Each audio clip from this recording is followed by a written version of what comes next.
Ceci est un livre audio autogénéré par Google. Ouverture philosophique. Collection dirigée par Aline Caillet, Dominique Château et Bruno Péquignot. Une collection d'ouvrages qui se propose d'accueillir des travaux originaux sans exclusive d'école ou de thématique. Il s'agit de favoriser la confrontation de recherches et des réflexions, qu'elles soient le fait de philosophes professionnels ou non. On n'y confondra donc pas la philosophie avec une discipline académique.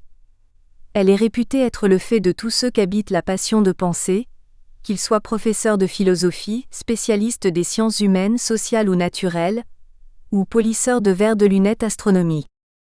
Dernière parution. Jacques Steiwer, Vers une théorie de la connaissance systémique, 2010. Francis Hutcheson, Épistémologie de la morale, Illustration sur le sens moral, 1728. Correspondance entre Gilbert Burnet et Francis Hutcheson, 1725. Réflexion sur le rire et remarques sur la fable des abeilles, 1725 à 1726. Avant-propos, introduction et traduction inédite de l'anglais de Olivier Abitboul, 2010. Ivem AYZAUD, Personne, Communauté et Monade chez Husserl, 2010. Susanna Lindberg, Heidegger contre Hegel, Les Irréconciliables, 2010. Nishida Kitaro, Essai de philosophie 3. La science expérimentale, explication schématique, traduction de Michel Dalicier et Ibaragi Daisuke, 2010. Max Vidot, L'humanisme éthique en action, Humanistique et réalité, 2010. Thierry Houle, L'eau et la pensée grecque. Du mythe à la philosophie, 2010. Ulrich Steinvorth, Petite métaphysique du pourquoi, 2010. Paul Sereni, Choses publiques et biens communs chez Marx, tome 1, 2010. Paul Sereni, Marx, L'association et la liberté, tome 2, 2010. À Maria Volpato, Che Viaggia. Liste des abréviations. Monsieur, œuvre complète de Voltaire, édition Louis Molland, Paris. Garnier 1877 à 1885, ici abrégé avec la lettre Monsieur suivi du numéro du tome et de la page. VF. Œuvre complète de Voltaire, Complete Works of Voltaire, Oxford, Voltaire Foundation 1968, ici abrégé en VF, suivi du numéro du volume. D. Abréviation utilisée par Theodore Besterman dans son édition définitive, égale D de la correspondance de Voltaire pour indiquer chaque lettre. Correspondence and Related Documents Voltaire Foundation, Oxford, 1968 à 1977. SVEC, Studies on Voltaire and the 18th Century, Oxford. Encyclopédie ou dictionnaire raisonné des sciences, des arts et métiers par une société de gens de lettres. Mise en ordre et publiée par M. Diderot, et quant à la partie mathématique par M. d'Alembert, Paris, 1751 à 1780, Stuttgart édition Fax. Bad Cannstatt, Froment-Holzbourg, 1966 à 1988, ici abrégé en encyclopédie. Préface. Si la faculté de voir et de penser caractérise les philosophes, la notion de voyage philosophique reste néanmoins obscure. Bougainville a-t-il raison ou tort de stigmatiser la paresse, la superbe et le dogmatisme des songeurs de cabinet ? L'objet de Silvia Mattei est de répondre à cette question, en comparant le voyage empiriquement accompli et le pur voyage de l'esprit. Tous deux font signe vers le voyage de notre vie, qu'évoque Dante à l'orée de la Divine Comédie. Voyage imaginaire que le poète-philosophe construit avec des mots pour seule ressource. Nel mezzo del camin di nostra vita. Mi ritrove per una selva oscura. Che la dirita via eras marita. Au milieu du chemin de notre vie. Je me retrouvai par une forêt obscure. Car la voie droite était perdue. 1. Le poème de Dante commence in media res, au milieu, et non pas au début de notre vie. Rien de l'autobiographie vulgaire. Le véritable voyage humain s'installe d'emblée dans les choses. Il ne s'ouvre pas sur une trouvaille le long d'un chemin clair et rectiligne, mais sur la rencontre angoissée avec soi-même à travers le labyrinthe du dessaisissement et de l'égarement, smarrimento. Avec Voltaire cependant, il nous faut commencer par un voyage empirique, celui qu'il entreprend en Angleterre et qui donne lieu au reportage philosophique, que constituent les lettres philosophiques de l'aveu même de leur auteur. Apprendre à penser, tel est le projet de Voltaire. Or, penser a un sens bien précis au pays de l'empirisme. Pensar, fréquentatif de pendere, laisser pendre les plateaux d'une balance, signifie d'abord observer en provoquant l'observation. Penser prend ensuite son second sens. Réfléchir et méditer en se détachant de l'impression actuelle pour la prévoir, la comparer, la situer. Un troisième sens s'impose enfin, celui de croire et juger, car la pensée débouche normalement sur l'action, dont elle constitue le ressort privilégié. Ce premier voyage dans la patrie de Bacon, de Locke et de Hume pose la question de l'empirisme appliqué. Si l'esprit n'est au commencement qu'une table rase, les matériaux de nos pensées proviennent moins des objets eux-mêmes que de l'expérience, c'est-à-dire des observations que nous faisons sur les objets extérieurs et sensibles, ou sur les opérations intérieures de notre âme que nous apercevons et sur lesquelles nous réfléchissons nous-mêmes. 2. L'esprit ressemble à une chambre noire 3, où viennent se peindre les images des choses, mais hors de laquelle nous ne savons rien du monde. Empirie dérive du grec perao qui signifie se mesurer avec, traverser. Aussi bien, comme le remarque Ernesto Grassi, Aristote n'attribuait guère l'empirie aux animaux 4. Le problème n'est pas de répéter que toutes nos connaissances proviennent des sens, mais de comprendre comment elles en proviennent par le truchement du langage. Les Anglais appellent import ce que nous appelons sens ou signification. L'usage de ce terme nous rend sensibles au transfert ou au voyage que constitue l'opération de donation de sens. Il y a chez Voltaire un second voyage empirique, celui de Voltaire en Prusse, 1750 à 53, dont André Magnan vient de restituer le récit à travers les lettres d'amour à Madame Denis, l'affaire Pamela 5. Mais Sylvia Mattei s'intéresse surtout au voyage cosmique ou au voyage renversé, selon la belle expression de Jacques Boimard. Le commentaire qu'elle donne de Micromégas, publié en 1752, mais écrit en 1739, situe Voltaire dans ses rapports à Newton, Maupertuis, Fontenelle et même Algarotti. Rien de plus drôle que les passages consacrés à l'incompréhensible. On entend résonner les rires homériques du Saturnien et du Syrien, stupéfaits de ce que les infiniment petits eussent un orgueil presque infiniment grand, et on s'étonne encore du livre blanc et incompréhensible remis par Jazorat d'Azadig. La réflexion sur la providence, et les hommes qui en constituent les marionnettes, se trouve parfaitement amorcée. La troisième partie du livre de Sylvia Mattei, intitulée « Voyage philosophique », commence par une étude de l'instabilité de la condition humaine. Voltaire se réfère souvent à l'Arioste et son véritable problème est de couper les amarres avec l'absolu. Si cependant Pangloss apparaît dans Candide comme une caricature de Leibniz, Martin l'est de Belle. Sylvia Mattei aurait pu citer la formule de Deleuze. Voltaire, il avait raison Voltaire. Il avait une exigence de philosophie qui n'était évidemment pas remplie par Leibniz, notamment du point de vue politique. La conclusion sur l'apologie de la culture livresque dans l'Ingénu, 1764, retiendra l'attention. Ernesto Grassi lui a fait écho dans son livre Reisen ohne Anzukommen, qui a été traduit en italien sous le titre Viagere e errare. On pourrait dire de l'Ingénu qu'il constitue un viaggio senza ritorno. La dernière partie du livre s'efforce de tirer tous les fils à partir du philosophe ignorant, 1766, et d'un texte peu connu, au beau titre Éloge historique de la raison, 1775. On y trouvera un début d'étude sur les rapports du doute voltairien au scepticisme antique et moderne, à partir notamment du livre de Paganini, Scepsi Moderna. Dans la critique de Descartes et celle de Pascal, Sylvia Mattei épouse peut-être un peu trop le point de vue de Voltaire sur ses auteurs, mais tel était le parti pris. Là où un style plus étroitement philosophique, abstru ou tautologique, aurait manqué ses effets, la puissance de l'écriture de Voltaire tient à l'ironie et l'histrionnage, selon le beau néologisme qu'il forgea et qui est resté un apax dans notre langue 6. S'ouvrir au réel, c'est deviner le gouffre qu'il creuse au-delà de toute symbolisation. Le sujet alors se dissémine, et l'espace devient celui de la bouffonnerie. Face à l'horreur, il n'y a pas de sujet qui puisse dire « je », notez Lacancette. À la désintégration de l'objet répond la volatilisation du moi, et l'immixtion d'une foule de personnages qui le remplacent. On quitte alors l'humour pour l'ironie, et le monologue pour la polyphonie. La figure de l'auteur s'efface, les voix se multiplient, les espaces se surajoutent.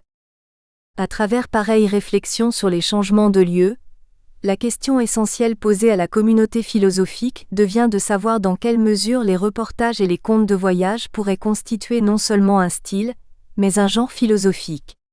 Par ce biais, en tout cas, le livre de Silvia Mattei réussit à accréditer Voltaire en tant que philosophe et à mettre en question les guillemets dont on entoure ce dernier terme, pour en réduire la portée à une simple appellation d'époque.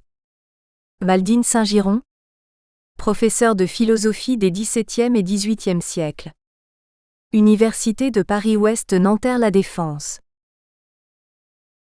Introduction, le siècle des voyages, le siècle de Voltaire.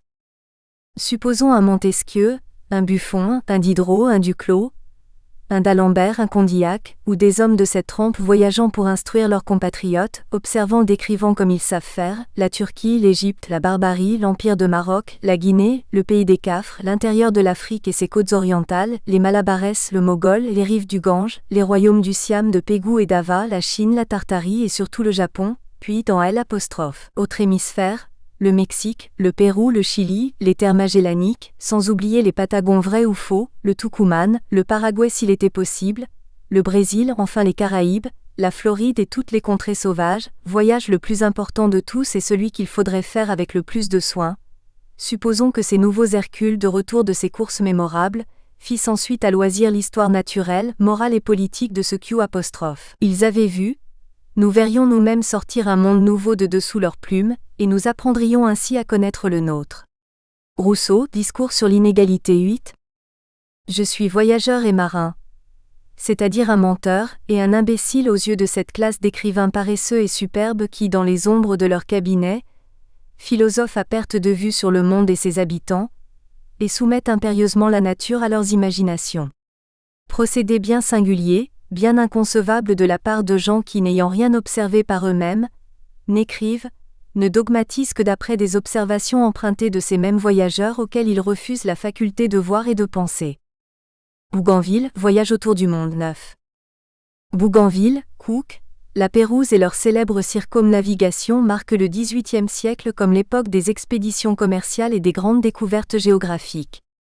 Ils tracent, à l'aide de leurs équipages de naturalistes, une nouvelle map monde, en remplissant les espaces vides de la carte du globe, en nommant les régions jusqu'alors mentionnées terres inconnues, en soulevant de nouvelles questions d'anthropologie et d'histoire, de science et de philosophie. De Brosse, Prévost, De Pau et Raynal constituent des répertoires de voyage immenses dans la tentative d'inventorier toute information et connaissance ancienne et nouvelle, selon la vocation du siècle de l'encyclopédie. Les philosophes et les gens de lettres voyagent à leur manière, non point comme le souhaiterait Rousseau, il est vrai, car ils restent la plupart du temps dans les ombres de leur cabinet, selon la remarque polémique de Bougainville, voyageurs et marins. Et pourtant ils voyagent, par l'intermédiaire des autres ou en lançant les personnages imaginaires de leurs œuvres à l'exploration du monde et d'autres mondes encore. La littérature du voyage au XVIIIe siècle prolifère en effet sous des formes différentes et variées. Compte-rendu, lettres, relations, mélanges curieux, dialogue avec des personnages exotiques, voyages philosophiques, utopiques et imaginaires où la réalité et la fantaisie se superposent sans cesse. Alors les lecteurs voyagent aussi, tout en restant confortablement assis devant leur cheminée, en se laissant paisiblement transporter par la passion des voyageurs d'Amérique, d'Afrique, d'Asie, ou par la fureur des aventuriers de l'irréel. Lire les récits de voyage permet au moins de s'évader, de mouvoir l'esprit, de comparer les mœurs et les religions, d'arriver au sens du relatif et du possible, d'opposer, de critiquer, de croire ou de douter. Le siècle de Voltaire est bien le siècle des voyages, l'époque où le modèle culturel du voyage, avec ses structures catégorielles du mouvement, offre à la philosophie des formes de rationalité inédites. Nouveaux espaces, nouvelles rencontres, évidence des faits et des données, exercice incessant de l'observation et des regards empreints de curiosité, alliance entre le savoir et l'expérience, effondrement des certitudes, comparaison des idées et des analogies entre le connu et l'inconnu, circulation des images, diffusion des connaissances, révision, inspection, mission, enquête. Ce n'est plus le temps de rester dans l'engourdissement imaginaire. 10. L'expression est de Voltaire, de la chambre de Pascal, où tous les hommes devraient être capables de demeurer en parfaite quiétude, afin d'éviter les malheurs et les périls du monde extérieur sans cesse changeant et définitivement corrompu. C'est le temps de l'extroversion et de l'action, de l'insatisfaction et de l'inquiétude et en même temps, de la confiance dans les possibilités du progrès de la civilisation humaine et d'un bonheur terrestre. Le temps de la critique universelle, aussi, de la rébellion contre l'ordre établi, du bouleversement de toutes les idées et croyances consolidées par l'autorité et la tradition. Quel contraste! Quel brusque passage! La hiérarchie, la discipline, l'ordre que l'autorité se charge d'assurer, les dogmes qui règlent fermement la vie, voilà ce qu'aimaient les hommes du XVIIe siècle. Les contraintes, l'autorité, les dogmes, voilà ce que détestent les hommes du XVIIIe siècle, leurs successeurs immédiats. La majorité des Français pensaient comme Bossuet. Tout d'un coup, les Français pensent comme Voltaire, c'est une révolution 11. La mode des voyages et la véritable passion qu'ils suscitent sont l'un des signes les plus évidents de ce que Paul Hazard a appelé la crise de la conscience européenne, c'est-à-dire le passage culturel et psychologique, au tournant des XVIIe et XVIIIe siècles, de la stabilité au mouvement, de l'idéal de l'ordre immuable des choses, typique de la pensée classique, à l'irruption de nouvelles expériences, de nouveaux ordres et de nouvelles inspirations qui caractérisent la mobilité de la pensée moderne.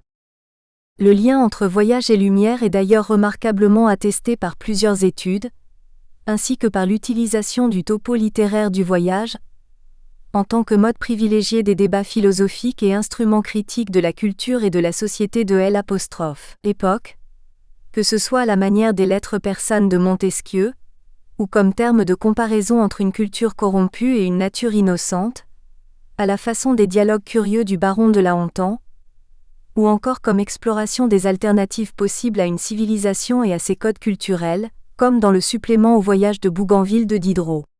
La pratique du grand tour, dans la formation de l'honnête homme est également connue et étudiée, ainsi que la reconnaissance chez les philosophes, des vertus pédagogiques du voyage, de Montaigne aux encyclopédistes. Les influences et les modèles du voyage imaginaire du XVIIe siècle sont enfin notoires, des États et empires de la Lune de Cyrano de Bergerac jusqu'aux utopies en forme de voyage, comme l'histoire des Sévrambes de Veyras, ou les voyages et aventures de Jacques Massé de Tissot de Pateau.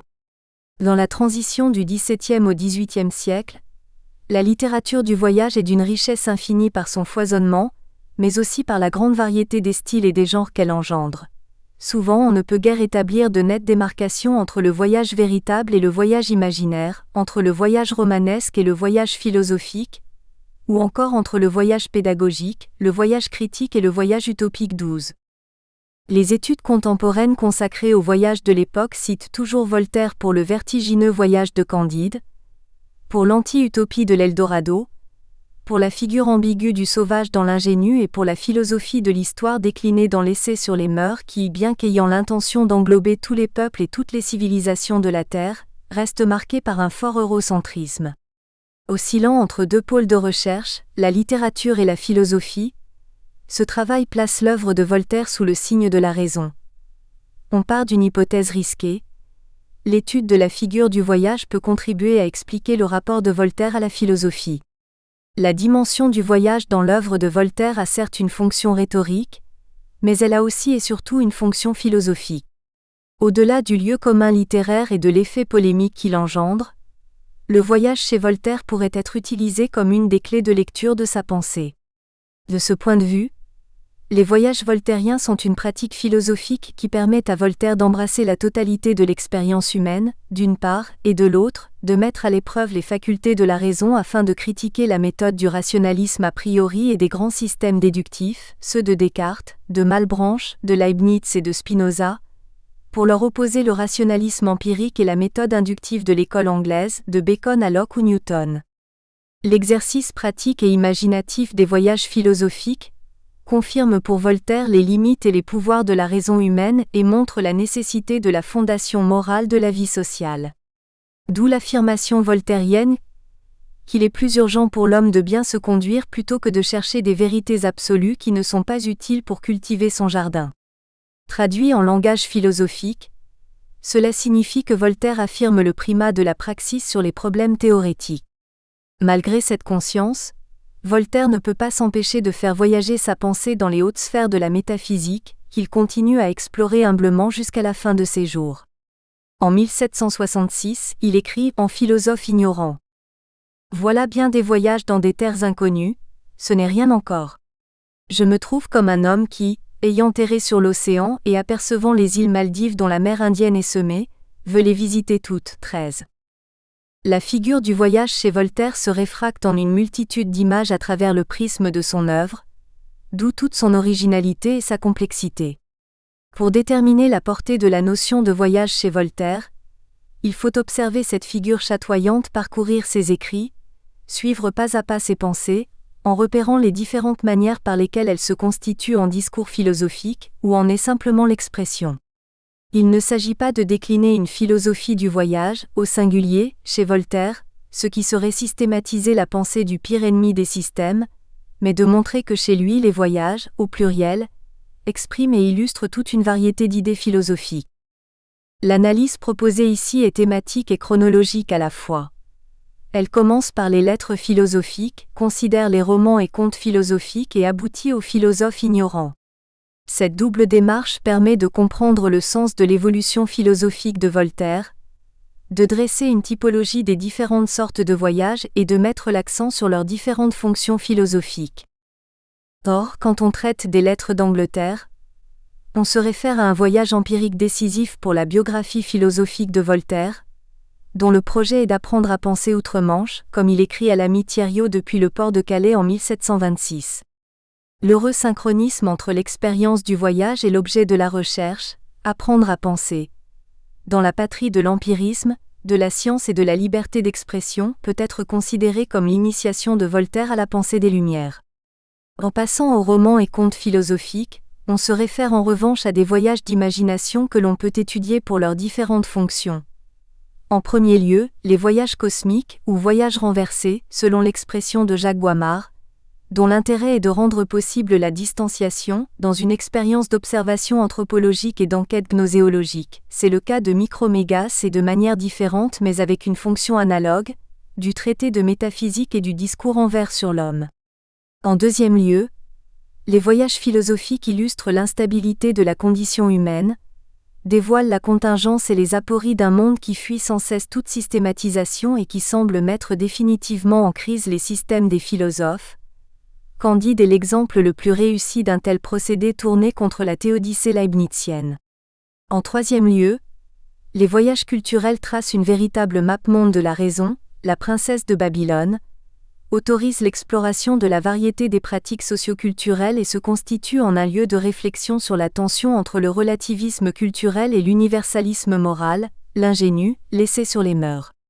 Quand enfin on examine le philosophe ignorant, on devient le spectateur du voyage de la raison voltairienne à travers cet océan immense parsemé d'écueils, qu'est la pensée philosophique. Cette œuvre est conçue comme un voyage dans la philosophie, qui révèle la place de la raison mobile dans la construction de la philosophie voltairienne et son recours à la critique pour combattre le fanatisme et la superstition, et affirmer les valeurs de la tolérance et de la vertu.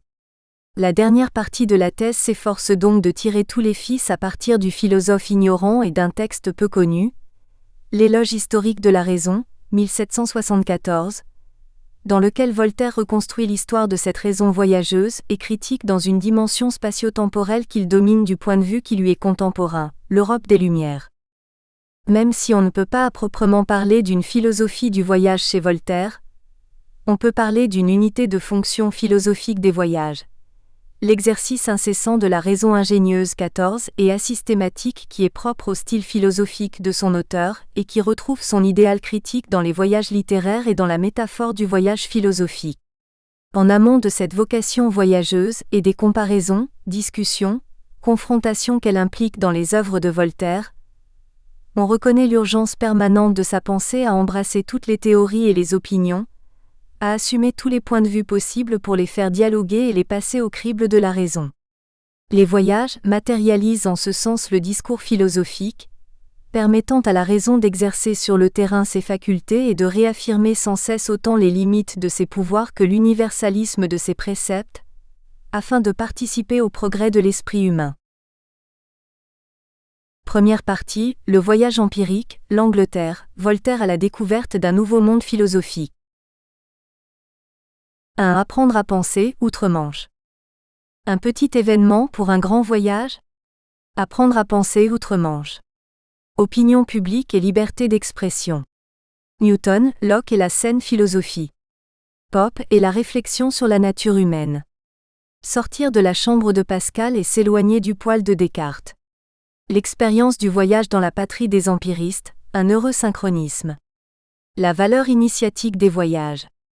Voltaire, philosophe des Lumières. Quand il débarque à Londres en 1726, Voltaire a 32 ans. À Paris, il est déjà une célébrité de la littérature. Fils de la haute bourgeoisie, il s'était refusé de suivre le chemin de son père dans l'administration royale pour se dédier aux belles lettres, et sa carrière avait commencé avec 11 mois passés à la Bastille, 1717 à 18, suite à la circulation de son épître au régent, vers satirique sur Philippe d'Orléans. À peine sorti de prison, il avait changé son nom, François-Marie Arouet, pour Monsieur de Voltaire. Il s'agit de l'anagramme de son vrai nom écrit en caractères anciens, Aroveli, le jeune égale Voltaire, qui évoque probablement le nom d'un domaine qu'il aurait hérité de sa mère dans les environs d'Esanières-sur-Oise. Voltaire était devenu un poète renommé, en l'espace de quelques années.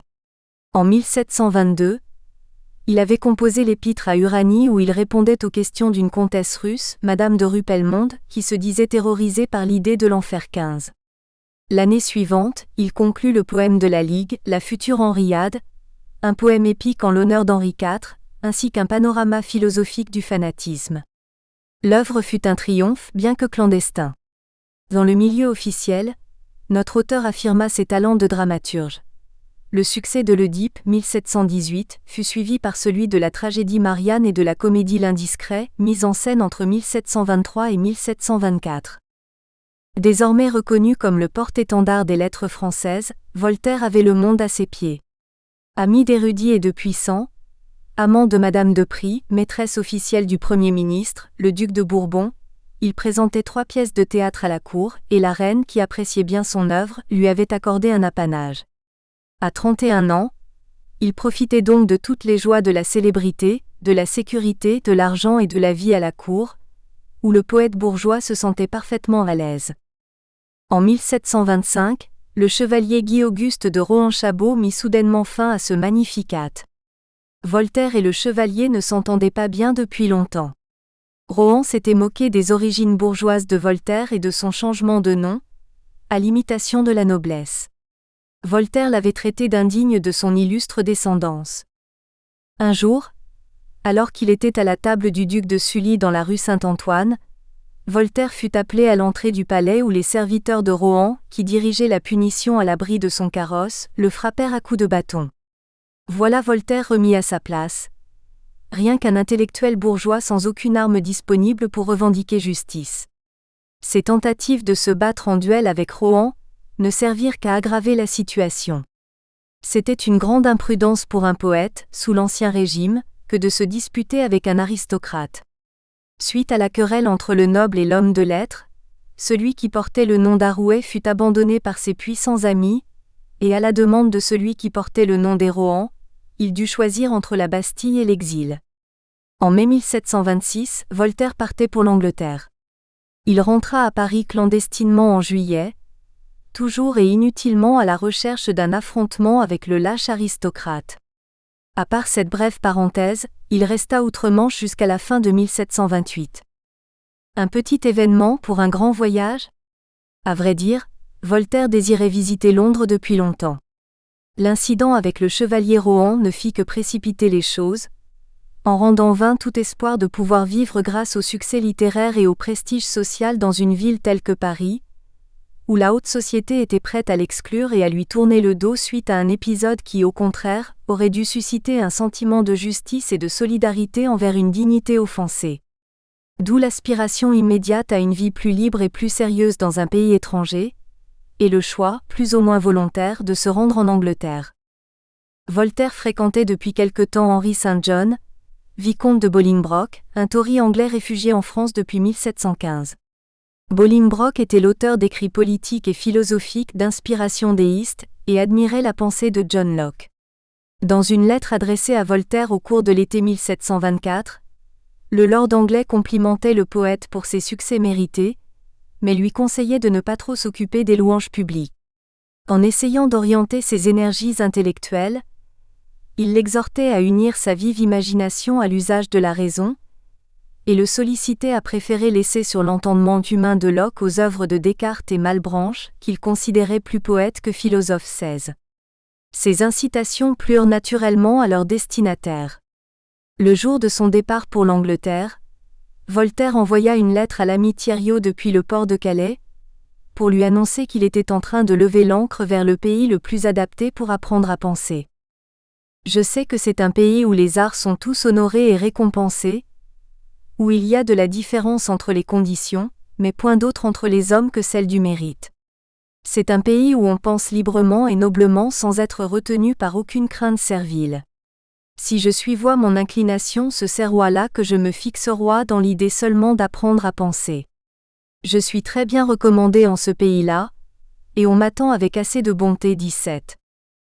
Par une heureuse coïncidence, Lord Bolingbroke venait de se faire rapatrier et eut ainsi l'occasion de présenter son ami français à la Société de Londres. Voltaire n'était donc pas arrivé en Angleterre comme un réfugié quelconque ni mal vu. Au contraire, il fut reçu comme un hôte de marque, et l'Angleterre était destinée à devenir sa patrie spirituelle. Sans vouloir exprimer avec emphase l'influence de ce séjour sur l'esprit et le caractère de notre auteur, il faut quand même avouer qu'il y a une grande différence entre le premier Voltaire et celui d'après l'exil.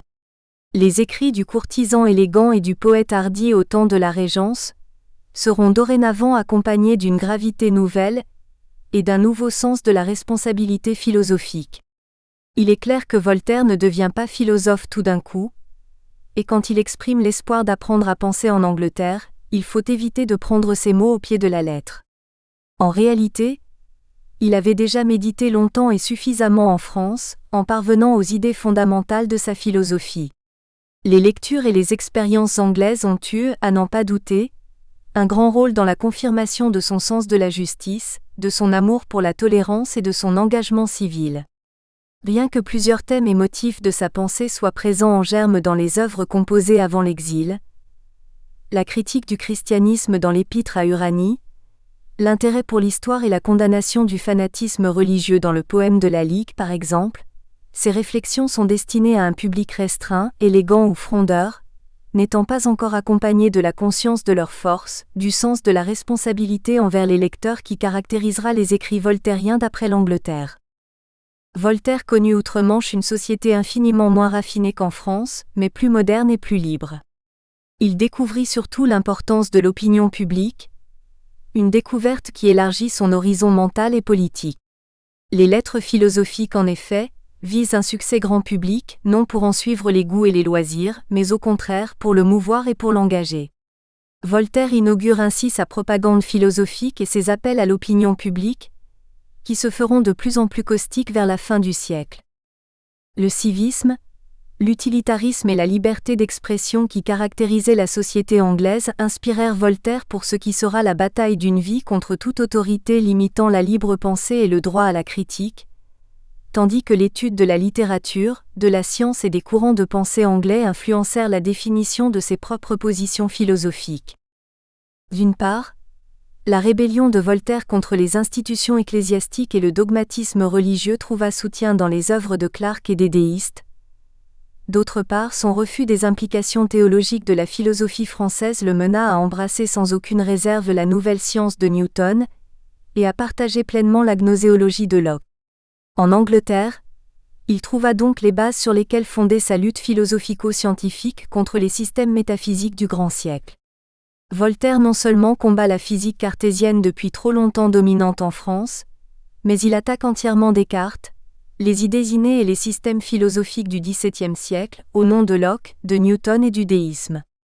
À l'esprit de système des métaphysiciens qui donnent des solutions globales, mais fantastiques, de l'univers, il oppose l'esprit systématique de la science expérimentale, éprouvée dans les faits et argumentée philosophiquement.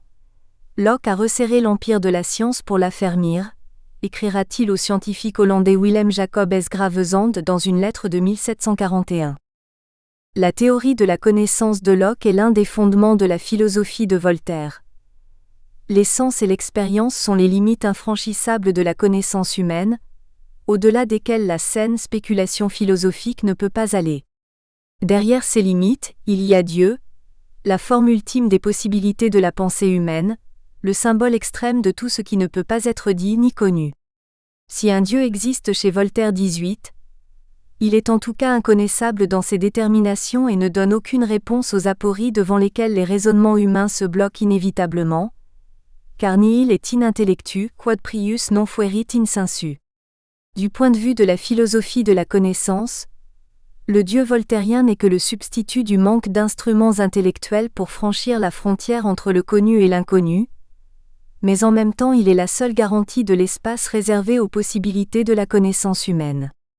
La gnoséologie de Voltaire se fonde sur le principe de l'ignorance considérée en tant que force et vrai commencement de la raison indépendante, qui doit d'abord se libérer des fausses vérités pour se développer sans encombre dans un espace empirique et pratique, le seul domaine de sa maîtrise. Ce principe est fondamental pour comprendre la conception voltairienne de la philosophie, ainsi que sa conception de la nature humaine. Voltaire veut libérer l'homme de la domination de la théologie. En se révoltant contre la vision catastrophique de la condition humaine sur Terre proposée par les courants religieux français, les jésuites, les jansénistes et Blaise Pascal, Voltaire trouvera une source d'inspiration dans les œuvres du poète anglais Alexander Pope. Bien avant le séjour voltairien à Londres, les deux poètes s'étaient entretenus dans un échange épistolaire par l'intermédiaire de Bolingbroke, leur ami commun. Pope avait lu et apprécié le poème de la Ligue, surtout pour ses implications philosophiques, et Voltaire avait exprimé le désir de rencontrer en personne The Best Poet of England, 19, l'auteur des ces vers sublimes capables d'instruire les hommes. Remember Manitoba, The Universal Cause. ACTS not by partial but by general laws. And makes what happiness we justly call. Subsist not in the good of one but all. Sis then nor order imperfection name. Our proper bliss depends on what we blame. Noti on point this kind this du degree. Of blindness even bestow on thee. Submit in this or any other's fear. Secure to be a blust at who canst bear. Safe in the hand of one disposing power. Or in the natal, or the mortal hour. All nature is butar, unknown to thee. All chance direction which thou canst not see. All discord, harmony not understood. All partial evil, universal good. And spite of pride in erring reason spite. One truth is clear, whatever is right vain. Voltaire aima plus la forme que le contenu de l'essai On Man. Il partageait l'acceptation positive de la condition limitée de l'homme, et la négation d'une vision de la vie terrestre comme une souffrance nécessaire. Mais si les réflexions de Pope se basent essentiellement sur la foi dans la bienveillance et la providence divine, en se rapprochant de la métaphysique optimiste de Leibniz et des théories exposées dans ses essais de Théodicée 1710, celles de Voltaire tentent souvent sans y réussir, de se soustraire à une vision fidéiste, qui implique une acceptation purement passive de l'ordre des choses terrestres, pour y opposer au contraire, une acceptation active et une sagesse laïque, qui lui permettront de ne jamais prendre un parti définitif et de garder toujours une tension entre l'optimisme leibnizien et le pessimisme pascalien. La poésie moraliste et philosophique de Pope a sans doute inspiré le discours en vers sur l'homme, 1745, et le poème sur la loi naturelle, 1752, publié en 1755 avec le poème sur le désastre de Lisbonne. Le pessimisme de ce dernier est en partie corrigé par le deuxième, qui en donne une interprétation. Le poème sur la loi naturelle affirme une morale de la solidarité humaine laïque et immanente, capable de venir au secours de Voltaire même dans les moments de détresse les plus amers, car elle se dégage de tout élément providentialiste et caractérise la condition de l'homme, c'est-à-dire sa finitude active. Dans nos jours passagers de peine, de misère. Enfants du même Dieu, vivons au moins en frères. Aidons-nous l'un et l'autre à porter nos fardeaux. Nous marchons tous courbés sous le poids de nos maux. 1000 ennemis cruels assiègent notre vie. Toujours par nous maudite, et toujours si chérie. De la société les secourables charmes. Console nos douleurs, au moins quelques instants. 21. Le poème sur le désastre de Lisbonne se termine avec le mot « espérance ». Un calife autrefois, à son heure dernière. Ô Dieu qu'il adorait dit pour toute prière. Je t'apporte, ô seul roi, seul être illimité. Tout ce que tu n'as pas dans ton immensité. Les défauts, les regrets, les maux et l'ignorance. Mais il pouvait encore ajouter l'espérance. 22. Cet espoir semble osciller entre l'ici et l'au-delà, et c'est seulement aux bornes de cette hésitation que l'on peut parler d'une métaphysique morale, chez Voltaire. La position philosophique de Voltaire pourrait être formellement reportée aux 3 questions dans lesquelles, selon Kant, se résume tout l'intérêt de la raison humaine. Que puis-je connaître? Que dois-je faire? Que m'est-il permis d'espérer? La pensée de Voltaire est en effet caractérisée par le sens pragmatique des limites que la nature impose à l'homme, et par l'usage méthodique de telles limites. C'est dans ce sens et cet esprit qu'il interprétait et divulguait les leçons de Newton et Locke. Ce Locke, en un mot, dont la main courageuse a de l'esprit humain posé la borne heureuse, écrit-il dans le poème sur la loi naturelle. Voltaire transforme l'étroitesse de l'homme en force, en principe d'action, et encore, sans vouloir abuser du langage kantien, en impératif moral.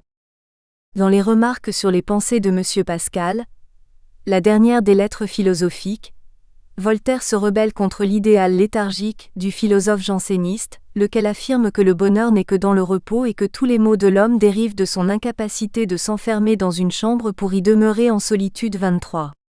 Il est impossible à la nature humaine de rester dans cet engourdissement imaginaire. 24. Répond Voltaire. L'homme est né pour l'action et son instinct à agir est le fondement nécessaire de toute société, car l'homme inactif est un être souffrant, complètement inutile à soi-même et aux autres. Alors que Pascal pense que la tendance à l'extroversion est une inquiétude néfaste et une conséquence directe du péché originel. 25. Il s'agit au contraire pour Voltaire d'un don divin qui garantit notre propre existence et qui peut nous conduire au bonheur, à condition que l'on en fasse un bon usage. Dans l'article Homme des questions sur l'Encyclopédie 1771, Voltaire reviendra sur ce point et critiquera à nouveau Pascal. L'homme n'est ni bon ni méchant, et la définition de la nature humaine doit s'abstenir de tout argument a priori, car l'homme est définissable seulement dans le jeu des rapports qu'il entretient avec ses semblables, c'est-à-dire à partir de sa sociabilité. L'article débute avec l'affirmation que pour connaître l'homme qu'on appelle moral, il faut d'abord avoir vécu et pensé. 26, en d'autres termes, avoir observé soi-même en tant qu'homme qui interagit avec les autres hommes. Voltaire à Londres a interagi avec la société et la culture la plus avancée de son époque, a observé les hommes en acquérant la confiance en leurs forces et leurs possibilités. S'il peut réfuter certaines thèses de Pascal, c'est parce qu'il ne s'est pas limité à méditer sur ses pensées en restant enfermé dans une chambre. Il a voyagé. Et son voyage ne ressemble pas du tout à celui de Descartes, qui avait quitté la France pour mieux s'isoler et pour se consacrer aux méditations métaphysiques au chaud, près de son célèbre poêle. Voltaire, au contraire, est un voyageur curieux, un observateur avide de connaître et d'assimiler toute chose, toute nouveauté en terre étrangère, un voyageur philosophe qui examine, interroge, considère et réfléchit sur des réalités nouvelles ou familières. Le voyage en Angleterre fut pour Voltaire un grand exercice sceptique et critique qui l'initia à la méthode comparative. L'expérience du voyage, en général, est toujours une manière de se changer. Le transit territorial transforme l'individu social en le privant des certitudes et des points de repère identitaires. Il devient quelqu'un d'autre et c'est exactement cette perte d'identité qui crée la condition épistémologique pour un regard pur et une description objective des choses. Pour Voltaire, l'exil fut en même temps une punition et une cure, un châtiment et une purification. L'occasion d'aller ailleurs dépouilla notre auteur des associations, des habitudes et des liens étroits qu'il entretenait avec la société française. Comme Descartes, il veut se libérer de sa sujétion au précepteur, se déraciner pour être libre de penser par lui-même, non à travers l'isolement ou la contemplation de la méthode, mais au contraire à travers l'interaction et l'expérience du monde. Le voyage philosophique de Voltaire ne démarre pas du cogito, mais bien du monde des hommes, et les hommes restent le commencement, l'horizon et le but de sa recherche. Après l'avoir lui-même expérimenté en Angleterre, Voltaire se servira sans cesse de l'heureuse formule du voyage philosophique dans la dimension imagée et les formes multiples de ses romans et contes, dont les protagonistes sont des voyageurs infatigables qui apprennent à raisonner et s'approchent graduellement de la vérité à travers leurs expériences. À l'instar des lettres philosophiques, les contes sont des relations philosophiques, car ils narrent l'initiation des personnages voltairiens au monde des idées. Ainsi pourrait débuter l'analyse du premier conte de Voltaire, celui qu'il refera inlassablement sous de multiples formes pendant toute sa vie, celui qu'il ébauche dans les premières des lettres anglaises. Non pointant un conte, à dire vrai, on sait à quel point Voltaire fut longtemps avare de ce terme, mais comme Micromégas babuc escarmentado, une relation philosophique, celle de son propre avènement au monde des idées. 27.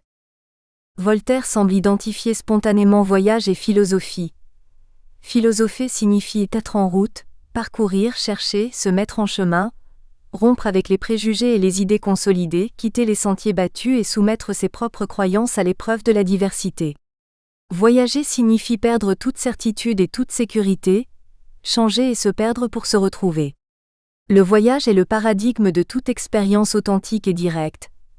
Il porte à la découverte, permet d'accéder à quelque chose d'authentique et d'inattendu. La pratique du voyage est l'exaltation de l'esprit enquêteur, un trait typique de la philosophie expérimentale.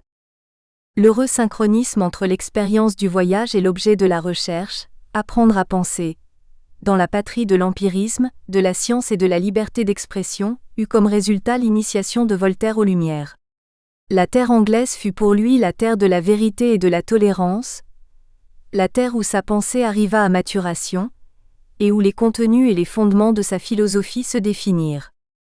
En Angleterre, non seulement Voltaire devient philosophe, mais il élabore aussi une nouvelle attitude philosophique, en incarnant de manière exemplaire la figure de l'intellectuel, terme certes ici anachronique, du XVIIIe siècle.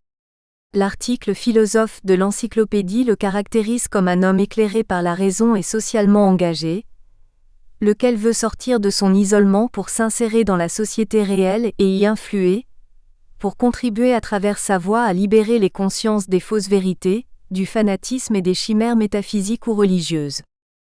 Notre philosophe ne se croit pas en exil dans ce monde, il ne croit point être en pays ennemi, il veut jouir en sage économe des biens que la nature lui offre. Il veut trouver du plaisir avec les autres, et pour en trouver il en faut faire.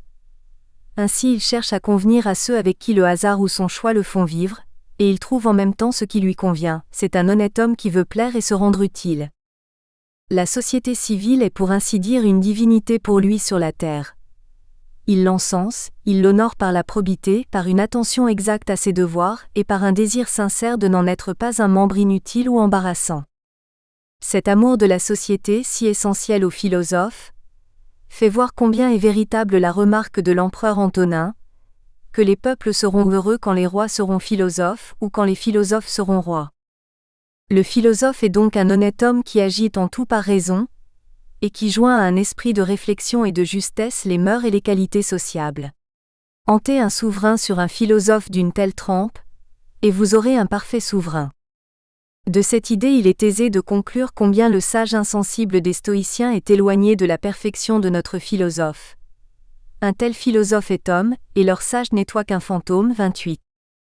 La pensée de Voltaire affirme le primat de la praxis, de la raison et de la morale sociale comme règle pour la bonne conduite des hommes, et opère ainsi une redéfinition de la philosophie et de ses domaines de recherche par rapport à la tradition du rationalisme du XVIIe siècle.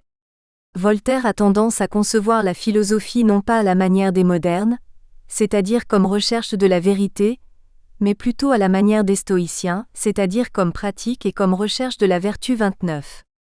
Comme le souligne toutefois l'auteur anonyme de l'article philosophe de l'encyclopédie, la sagesse du philosophe des Lumières n'a rien à voir avec l'exercice spirituel des stoïciens, asociaux et insensibles face aux affaires du monde. Si la renonciation théorique et la profession d'ignorance au sujet des inachevables vérités métaphysiques sur les principes premiers, l'essence ou la substance des choses, conduiront Voltaire à l'universalisme moral et à l'affirmation d'un lien indissoluble entre la philosophie et la vertu. 30. La vertu philosophique à laquelle il aspire ne correspond cependant pas du tout à l'idéal de la vie contemplative et de l'ataraxie. La figure du philosophe qu'il incarne se place aux antipodes du sage stoïcien, toujours impassible face à un univers en devenir et en dissolution continue. Voltaire participe activement aux tempêtes du monde, se jette dans la mêlée et sacrifie l'imperturbabilité de l'âme pour se rendre utile au genre humain. 31. Il conçoit la pratique de la vertu en tant qu'engagement éminemment social, factuel et militant, la mission du philosophe étant celle d'éclairer les hommes et d'écraser l'infâme, c'est-à-dire l'Église, les tribunaux, l'Inquisition et tout leur système d'oppression, de fanatisme et de superstition qui empêchent l'affirmation des valeurs de la paix, de la tolérance et de la liberté d'expression. Entre les mains de Voltaire, la philosophie devient une arme de la lutte philosophique contre l'Ancien Régime et un engagement à comprendre les malaises de son temps et à se faire le porte-parole des droits de l'homme, comme il le fit par exemple, dans le cas des Calais, dont les vicissitudes inspirèrent le traité sur la tolérance, 1763, dans le cas des Cévennes ou encore du Chevalier de la Barre. Voltaire n'est point un philosophe tout court, mais un philosophe engagé, combattant. Il a été le premier grand homme de lettres à se servir de sa célébrité et de ses talents d'écrivain, pour promouvoir activement ses propres convictions sociales. Il n'écrivait pas pour écrire, mais pour agir et pour faire agir. 2. Le reportage des lettres philosophiques. Les lettres philosophiques, la première bombe lancée contre l'Ancien Régime. La critique de la société française à travers la confrontation avec l'Angleterre. Le pays des sectes, des commerces et de la science. Le goût français et le mystère de Shakespeare. En Angleterre, on pense la profession de l'homme de lettres. Le regard sur l'Europe académique. L'anti-Pascal ou le retour en France. Le ton des lettres philosophiques et militants est déjà typiquement voltairien, mais certes, pas encore caustique et direct comme celui des œuvres et des pamphlets divulgués pendant la deuxième moitié du siècle. Ces lettres, comme l'a bien dit Gustave Lançon, furent pourtant la première bombe lancée contre l'Ancien Régime, 32. L'œuvre se fonde sur la comparaison de situations historiques. Au premier plan il y a l'Angleterre, et en arrière-plan l'Europe, tandis que les cibles jamais perdues de vue dans le tableau sont la culture et les institutions françaises. Le livre commence par les lettres sur les sectes anglaises, c'est-à-dire une attaque d'abord lancée sur le terrain religieux, l'obstacle idéologique fondamental. Il y a ensuite les lettres politiques et sociales, gouvernement, parlement, bourse et commerce, puis celles philosophico-scientifiques et enfin celles littéraires et sur les institutions culturelles. L'ouvrage se termine par la lettre sur Pascal, soit le retour dans un tout autre genre à l'argument religieux. Cette dernière lettre est souvent considérée comme étant dissociée du reste de l'ouvrage, alors qu'au contraire elle regroupe le sens profond du livre.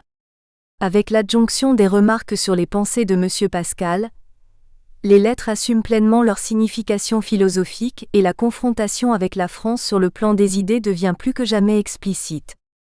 Les lettres philosophiques furent élaborées pendant plusieurs années, jusqu'au premier mois de 1734, quand finalement Voltaire se décida à offrir au public plus qu'un simple journal de voyage, à savoir un texte de propagande philosophique et de polémique civile attentivement médité et calculé. Le premier projet remonte à 1727. Voltaire était en Angleterre depuis seulement quelques mois, et réfléchissait déjà à un ouvrage épistolaire constitué d'une série des lettres adressées à un ami français. Vous voulez que je vous donne une idée générale du peuple avec lequel je vis. 33.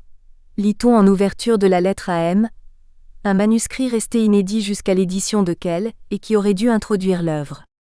Dans cette lettre, Voltaire se présente comme un voyageur idéal.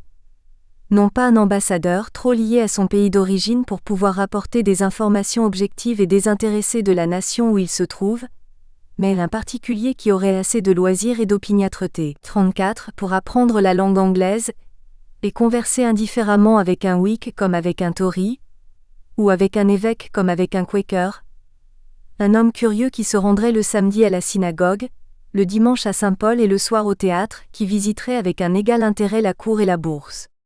Voltaire ne parle pas ici de philosophie ni de science. La lettre décrit son arrivée à Londres, lors d'un radieux jour de printemps, et ses premières impressions au bord des rives de la Tamise. Cet avertissement fut ensuite écarté, et la version définitive des lettres philosophiques s'ouvre brusquement avec l'apparition d'un Quaker. J'ai cru que la doctrine et l'histoire d'un peuple si extraordinaire méritaient la curiosité d'un homme raisonnable. Pour m'en instruire, j'allais trouver un des plus célèbres Quakers d'Angleterre. 35. Le voyageur choisi, le particulier opiniâtre de la lettre à M, se transforme en homme raisonnable, désireux de s'instruire. Voltaire décide enfin de ne pas écrire de simples lettres anglaises à la manière des autres voyageurs de l'époque, mais des lettres philosophiques. Dans l'avertissement de l'édition anglaise de l'essai sur les guerres civiles en France, publié à Londres en cette même année 1727, Voltaire, s'engageant à donner un compte-rendu de son séjour en Angleterre et en invitant le public à lui fournir des informations utiles, explique ne pas être intéressé par le paysage ou par les monuments anglais, mais vouloir considérer l'Angleterre selon d'autres points de vue. Ce pays attire son attention en tant que patrie de Newton, Locke, Tillotson, Milton ou Boyle, et le but de l'œuvre qu'il est en train de rédiger est d'instruire ses propres compatriotes, d'importer dans son pays les arts et les vertus de la nation où il se trouve, comme pourrait le faire un marchand du savoir. Our European travellers for the most part are satirical upon their neighbouring countries, and bestow large praise upon the Persian and Chinese, it being to relieve those who being far remote from us, are out of the reach of envy. The true aim of our relation is to instruct men, not to gratify their malice. We should be busied chiefly in giving faithful account of all the useful things and of the extraordinary persons, whom to know, and to imitate would be a benefit to our countrymen. A traveller who writes in that spirit is a merchant of a nobler kind, who import into his native country the art and virtue of other nations. He will leave to others the care of describing with accuracy Paul's Church, the monument Westminster, Stonehenge, etc. I consider England in another view. It strikes my eyes that it is the land which had produced a Newton, a Locke, a Tillotson, a Milton, a Boyle, and many great men either dead or alive, whose glory in war, in state affairs, or in letters will not be confined to the bones of this island. 36. Les lettres philosophiques inaugurent un genre littéraire nouveau. Elles ne sont pas un voyage imaginaire ou allusif, lié à des situations ou à des personnages fictifs, à la manière des lettres persanes de Montesquieu, ni un simple recueil d'informations et de descriptions d'un pays étranger et de ses coutumes, en vogue à l'époque. Ces lettres n'ont pas beaucoup à voir avec l'anglomanie et les premières expressions littéraires des anglophiles tels que Prévost, par exemple, qui en 1733 commençait à rédiger son périodique Pour et Contre. Elles n'ont que le nom de la mode littéraire du journal de voyage, ne ressemblant pas du tout à l'amusement d'un voyageur, cher à Murat 37. Il est intéressant de remarquer que les lettres anglaises sont le seul véritable livre de voyage écrit par Voltaire. L'œuvre est le fruit explicite d'un voyage bien réel, et pourtant elle est déjà un voyage philosophique. Ces lettres sont des articles, voire des leçons d'histoire, de science, de littérature et de philosophie. Nous n'y trouverons pas une vraie investigation ou narration de la réalité explorée, ni un répertoire de choses vues, mais plutôt une série d'anecdotes utiles à la réflexion philosophique, un inventaire de rencontres et d'expériences capables d'appuyer ou d'invalider une idée, selon le procédé voltairien typique qui consiste à exposer le pour et le contre des différentes opinions. 38. Certes, les lettres sont l'œuvre d'un homme qui pour les écrire, a marché, observé et parlé, comme pourrait le faire un reporter de nos jours, mais Voltaire ne se contente pas d'écrire ce qu'il voit, ne prend pas des airs de simple journaliste, il est philosophe et la directive principale de son voyage est celle d'apprendre à penser à ses propres compatriotes. L'enjeu des premières lettres sur les Quakers est évident. Même si Voltaire n'est pas du tout enthousiasmé par la religiosité des Quakers, l'entretien avec ce saint homme et la visite de son église lui permettent de critiquer à travers l'exemple et les mots d'autrui, certains dogmes et certaines cérémonies religieuses. Les Quakers ne reçoivent pas le baptême ni la communion et n'ont pas de prêtre, et de mettre en lumière les contradictions des Saintes Écritures qui ne sont rien d'autre pour lui qu'un livre susceptible d'interprétations diverses. Eh bien, dit-il, ami, tu es chrétien sans être circoncis, et moi sans être baptisé. 39. Pourquoi Voltaire commence-t-il son journal philosophique avec 4 lettres sur 25 consacrées aux Quakers ? Il est clair que les sectes religieuses ne lui plaisent pas. Il n'apprécie que le principe de la tolérance qui leur permet de coexister, mais en ce qui concerne les différents cultes et leurs ministres, il ne perd pas une occasion de laisser transparaître un certain mépris. Devant un jeune et vif bachelier français, criaillant le matin dans les écoles de théologie et le soir chantant avec les dames, un théologien anglican est un caton, mais ce caton paraît un galant devant un presbytérien d'Écosse. Ce dernier affecte une démarche grave, un air fâché, porte un vaste chapeau, un long manteau par-dessus un habit court, prêche du nez, et donne le nom de prostituée de Babylone à toutes les églises où quelques ecclésiastiques sont assez heureux pour avoir 50 000 livres de rente, et où le peuple est assez bon pour le souffrir, et pour les appeler Monseigneur, Votre Grandeur, Votre Éminence. 40. Les Quakers, en tout cas, attirent la sympathie de Voltaire pour leur vertu et leur simplicité de vie, pour leur esprit d'initiative sur le terrain commercial et surtout parce qu'ils n'ont pas un clergé professionnel. Et puis, dans l'État Quaker fondé par Penn en Amérique vers la fin du XVIIe siècle, règne une tolérance presque absolue, inspirée de la pensée déiste et réglementée par des lois très sages. La première loi est de ne maltraiter personne au sujet de la religion et de regarder comme frères tous ceux qui croient en Dieu. Les naturels du pays, au lieu de fuir dans les forêts, s'accoutumèrent insensiblement avec les pacifiques Quakers. Autant ils détestaient les autres chrétiens, conquérants et destructeurs de l'Amérique, autant ils aimaient ces nouveaux venus. En peu de temps, ces prétendus sauvages, charmés de leurs nouveaux voisins, vinrent en foule demander à Guillaume Penn de les recevoir au nombre de ses vassaux. C'était un spectacle bien nouveau qu'un souverain que tout le monde tutoyait, et à qui on parlait le chapeau sur la tête, un gouvernement sans prêtre, un peuple sans armes, des citoyens tous égaux à la magistrature près et des voisins sans jalousie. Guillaume Penn pouvait se vanter d'avoir apporté sur la terre l'âge d'or dont on parle tant, et qui n'a vraisemblablement existé qu'en Pennsylvanie, 41.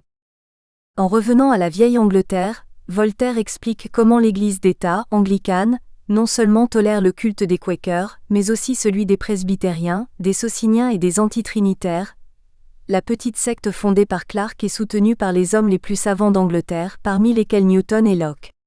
Cette politique de la tolérance en matière religieuse était de grande actualité à l'époque. En 1727, juste après l'arrivée de notre voyageur à Londres, le Parlement anglais avait approuvé le premier des Indemnity Acts, des lois qui protégeaient tous ceux qui étaient en dehors de l'Église épiscopale. Pour un Français comme Voltaire, fils d'un janséniste et élève des Jésuites, ce pays de secte, où les hommes vont au ciel par le chemin qui leur plaît 42, offrait des éléments utiles pour faire la propagande de l'idéal de la liberté de conscience. En effet, tous les milieux de la vie publique anglaise et en particulier celui du commerce tirent parti de la liberté de culte. Entrez dans la bourse de Londres, cette place plus respectable que bien de cours, vous y voyez rassembler les députés de toutes les nations pour l'utilité des hommes. Là, le juif, le mahométan et le chrétien traitent l'un avec l'autre comme s'ils étaient de la même religion, et ne donnent le nom d'infidèles qu'à ceux qui font banqueroute. Là, le presbytérien se fie à l'anabaptiste et l'anglican reçoit du Quaker. Au sortir de ces pacifiques et libres assemblées, les uns vont à la synagogue, les autres vont boire. Celui-ci va se faire baptiser dans une grande cuve au nom du Père par le Fils, au Saint-Esprit. Celui-là fait couper le prépuce de son fils et fait marmotter sur l'enfant des paroles hébraïques qu'il n'entend point. Ces autres vont dans leur église attendre l'inspiration de Dieu leur chapeau sur la tête, et tous sont contents. S'il n'y avait en Angleterre qu'une religion, son despotisme serait à craindre. S'il n'y en avait que deux, elle se couperait la gorge, mais il y en a 30, et elles vivent en paix et heureuses 43. Voltaire tient surtout à démontrer que la pluralité des confessions et la tolérance ne menacent pas du tout la sécurité et l'unité de l'État, car ces dernières dépendent avant tout de l'harmonie de la société civile et du libre déroulement des activités économiques.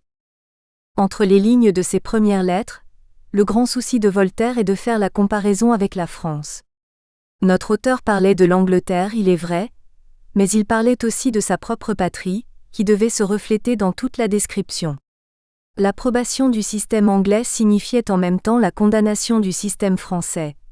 Si une seule religion était permise en Angleterre, le gouvernement pourrait devenir arbitraire, comme en France. S'il n'y en avait que deux, les gens se couperaient la gorge les uns les autres, comme les jésuites et les jansénistes en France, mais puisqu'il y en a plusieurs, tous vivent heureux et contents. Voltaire semble vouloir insinuer qu'il y a... Nous espérons que vous avez apprécié cet aperçu. Pour continuer à écouter ce livre audio sur Google Play Livres, utilisez le lien dans la description de la vidéo.